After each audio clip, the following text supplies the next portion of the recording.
بسم اللہ الرحمن الرحیم۔ 12ویں جماعت کے عزیز طلباء و طالبات، السلام علیکم۔ میں پروفیسر طارق نعیم بدر، شعبہ اردو دا کانسیپٹ اکیڈمی اسلام آباد آپ سے مخاطب ہوں۔ عزیز بچوں، ہم نے پچھلے لیکچر کے دوران سبق پڑھا پھر وطنیت کی طرف، اس میں ہم نے تفصیل سے بات کی، پھر ہم نے اس کے لکھنے والے کے حوالے سے بات کی، پھر ہم نے سبق کی مشق کی۔ امید واسط ہے کہ بات اچھی طرح آپ کی سمجھ میں آ گئی ہوگی۔ آج ہم پڑھنے والے ہیں ایک نیا سبق، صفحہ نمبر 225 پہ ہے، فیض احمد فیض کی غزل۔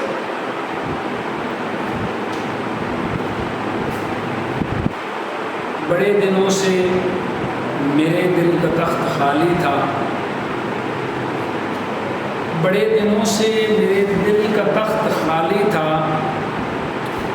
میں خوش ہوا اسے حکمرانیاں دے کر، نہیں ہمیں بھی کسی روز مر ہی جانا ہے، بھرے جہان کو ادھوری کہانیاں دے کر۔ غزل میں بہت بڑا نام ہے، نظم میں، نثر میں فیض احمد فیض، جن کی لکھی ہوئی غزل آج انشاءاللہ ہم شروع کرنے جا رہے ہیں۔ تو ہمیشہ کی طرح جو ہماری روٹین ہے اس کے مطابق آج ہم پڑھیں گے فیض احمد فیض کی غزل، اور اس سے پہلے پڑھیں گے ہم فیض احمد فیض کا تعارف۔ فیض احمد فیض کی جو پیدائش ہے وہ 1910 کی ہے، اور آپ کی جو وفات ہے وہ ہے 1984۔ فیض سیالکوٹ میں پیدا ہوا۔ سیالکوٹ بڑی زرخیز زمین ہے، علامہ اقبال جیسا سپوت وہاں پیدا ہوا، فیض بھی وہیں پیدا ہوا۔ ابتدائی تعلیم وہیں سے حاصل کی، بی اے کرنے کے بعد عربی میں بی اے آنرس کیا۔ 4 سالہ یہ کورس ہوتا ہے بی اے آنرس کا، بہت عرصہ یہ بند رہا حکومت پاکستان کی طرف سے، پھر چند سال پہلے ہائر ایجوکیشن کمیشن نے اس کو پاکستان میں دوبارہ اجازت دے دی۔ اب مختلف یونیورسٹیز جو ہیں وہ بی اے آنرس کروا رہی ہیں۔ یہ 4 سالہ کورس ہوتا ہے جس میں آپ کا بی اے بھی ہو جاتا ہے اور بی ایڈ بھی ہو جاتا ہے۔ یہ سارا سلیبس آپ کو 4 سالوں میں پڑھایا جاتا ہے۔ کچھ یونیورسٹیز سالانہ امتحان کے طریقے سے امتحان لیتی ہیں، کچھ سمسٹر سسٹم کے تحت 6 مہینے کے سمسٹر ہوتے ہیں، اس کے حوالے سے امتحان لیتی ہیں۔ اور بی اے آنرس کرنے کے بعد انگریزی اور عربی میں ایم اے بھی کی۔ شوق فیض کی عملی زندگی بڑی متنوع اور ہنگامہ خیز ہے۔ متنوع اصل میں کہتے ہیں نیا پن۔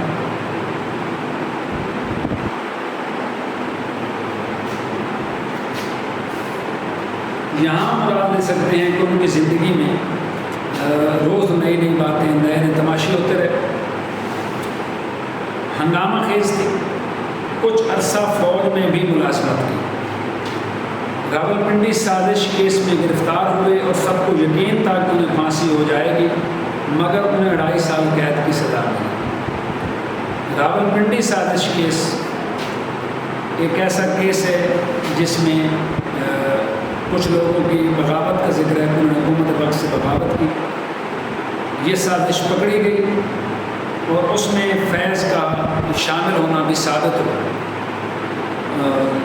اس زمانے میں فوجی حکومت تھی اور سب کو یقین تھا کہ جتنے لوگ اس سازش میں شریک ہیں ان سب کو پھانسی پہ لٹکا دیا جائے گا، لیکن فیض کو رب مہربان تھا اور فیض کو پھانسی کی سزا نہیں بلکہ ٹوٹل 2.5 سال قید کی سزا دی۔ فیض کا پہلا مجموعہ نقش فریادی ہے، یعنی فیض احمد فیض کی شاعری کا پہلا مجموعہ، بہت سارے مجموعے ہیں، شاعری کا پہلا مجموعہ نقش فریادی کے نام سے مارکیٹ میں موجود ہے، اور یہ 1941 میں شائع ہوا۔ اس کے بہت سے ایڈیشن چھپ چکے ہیں، آپ بھی مارکیٹ میں دستیاب ہے۔ اپنی شاعری اور انسان دوست خیالات کی وجہ سے انہیں لینن امن ایوارڈ ملا۔ لینن رشیا کا ایک بڑا عظیم لیڈر تھا، اور لینن کو روس کے عظیم رہنماؤں میں شمار کیا جاتا ہے۔ فیض کی کا جو لگاؤ تھا وہ روسی زبان کی طرف، روسی کمیونزم کی طرف بہت زیادہ تھا، اس لیے فیض کی روسی زبان اور کمیونزم کی خدمت کی وجہ سے ان کو لینن ادب ایوارڈ سے بھی، امن ایوارڈ سے بھی نوازا گیا۔ یہ روس کی طرف سے تھا، رشیا نے ان کو یہ ایوارڈ دیا۔ ترقی پسند تحریک سے وابستہ شعراء میں فیض احمد فیض کا مقام بہت بلند اور منفرد ہے، انفرادیت رکھتا ہے، دوسروں سے مختلف ہے، دوسروں سے بہتر ہے، دوسروں سے اچھا ہے۔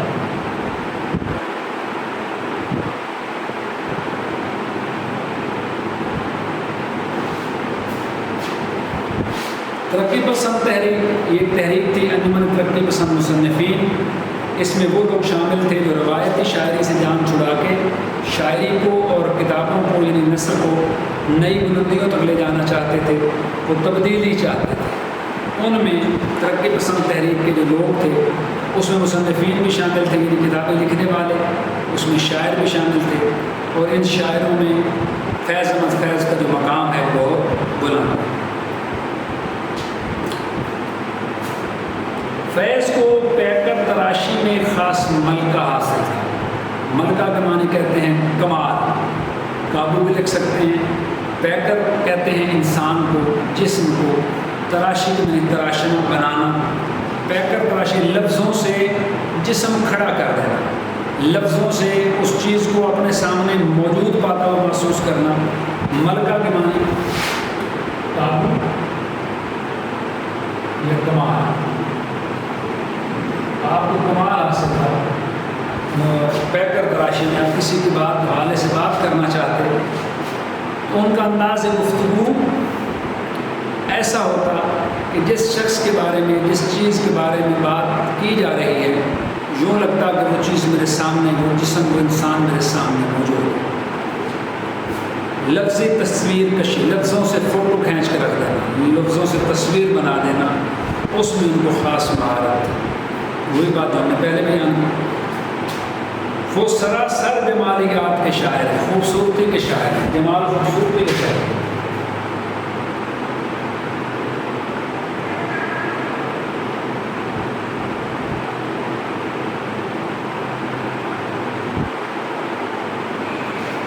انہوں نے یہاں بھی خوبصورت لگی، انسان لگا یا کوئی چیز لگی، انہوں نے اس کو اپنی شاعری میں بیان کر دیا۔ انہوں نے نغمہ کی امیجری، استعارہ اور تشبیہ جیسے فنی لوازمات کو بڑی ہنرمندی سے استعمال کی۔ تشبیہ و استعارہ ہم پڑھ چکے۔ نغمہ کی یعنی ایسا نغمہ، ایسی بات جو کانوں کو بری نہ لگے، اسے کہتے ہیں نغمہ کی۔ امیج، کسی کے بارے میں کسی کا امیج کہتے ہیں، کسی کی شخصیت، ایسے انہوں نے جو بات چیت ہے، ایسی جو انداز بیاں ہے، انہوں نے اپنی شاعری میں بڑی خوبصورت اور بڑی ہنرمندی کے ساتھ استعمال کیا۔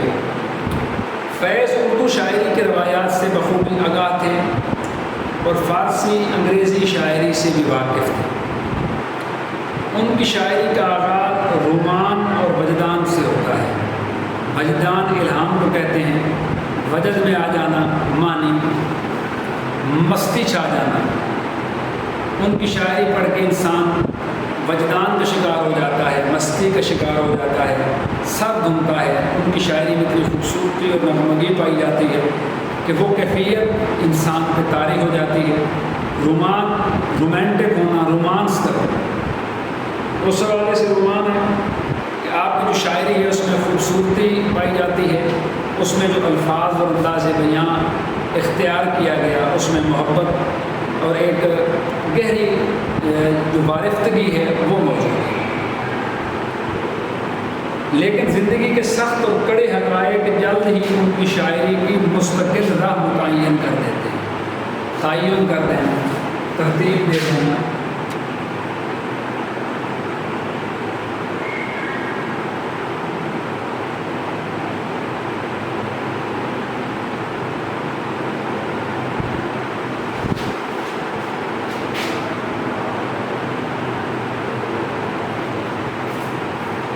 متعین کر دیتے، یعنی وہ رومان کے شاعر تھے، وجدان کے شاعر تھے، خوبصورتیوں کے شاعر تھے، لیکن زندگی کے جو سخت حالات ہیں اور سخت جو حقیقتیں ہیں وہ جلد ہی ان کی شاعری میں، وہ جو کڑے حالات انہوں نے زندگی میں دیکھے، جو مشکل حالات انہوں نے دیکھے، جو مشکل حالات انہوں نے جھیلے، جو مشکلات انہوں نے زندگی میں دیکھی، وہ ساری کی ساری جو مشکلات اور تکالیف تھیں وہ ان کی شاعری میں بھی در آئیں، اور ان کی شاعری میں ہمیں زندگی کے مشکل حالات سے لڑائی، ہمیں زندگی کے مشکل حالات اور مسائل کا سامنا کرنا بھی ملتا ہے۔ ذاتی دکھ کے علاوہ عالم انسانیت کے رنج و علم بھی دکھ کو کہتے ہیں، اپنے اندر محسوس کرتے ہیں، اور یوں ان کی شاعری محبت اور حقیقت کا حسین امتزاج بن جاتی ہے۔ امتزاج کہتے ہیں مجموعے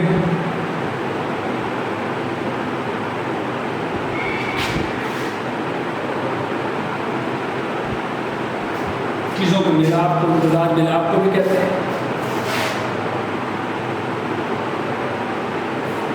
یعنی ان کی جو شاعری ہے وہ اس میں ذاتی دکھ بھی شامل ہے اور عالم انسانیت کا دکھ بھی شامل ہے، اور اس سے ہوتا یہ ہے کہ جو ان کی شاعری ہے یعنی فیض کی، اس میں ہمیں حقیقت بھی نظر آتی ہے اور محبت بھی نظر آتی ہے، اور ان دونوں کا ملاپ سے بنتی ہے فیض احمد فیض کی شاعری۔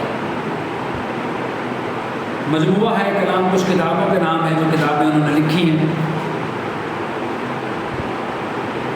نقش فریادی پہلی کتاب ہے، دستے صبا، دستات کو کہتے ہیں، صبا صبح کی چلنے والی ٹھنڈی ہوا کو کہتے ہیں۔ زندانہ، زندان جیل کو کہتے ہیں۔ قید خانہ، وہ شاعری جنہوں نے قید خانے میں رہ کے کی۔ دست تہ سنگ، تہ کے معنی نیچے، سنگ کے معنی پتھر، یعنی پتھر کے نیچے ہاتھ۔ سرے وادی سینا، وادی سینا میں، شام شہر یاراں، محبوب کے شہر کی شام۔ کہا نا کہ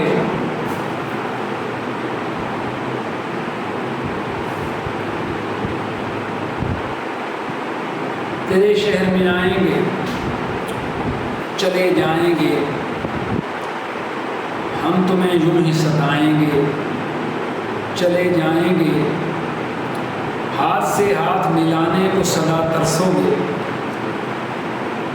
ہاتھ اپنا ہم چھڑائیں گے، چلے جائیں گے، ہم تو مہمان ہیں، ایک روز ہمیں جانا ہے، اپنا سامان اٹھائیں گے، چلے جائیں گے۔ لو آج چھوڑ دیا تیرا شہر ہم نے،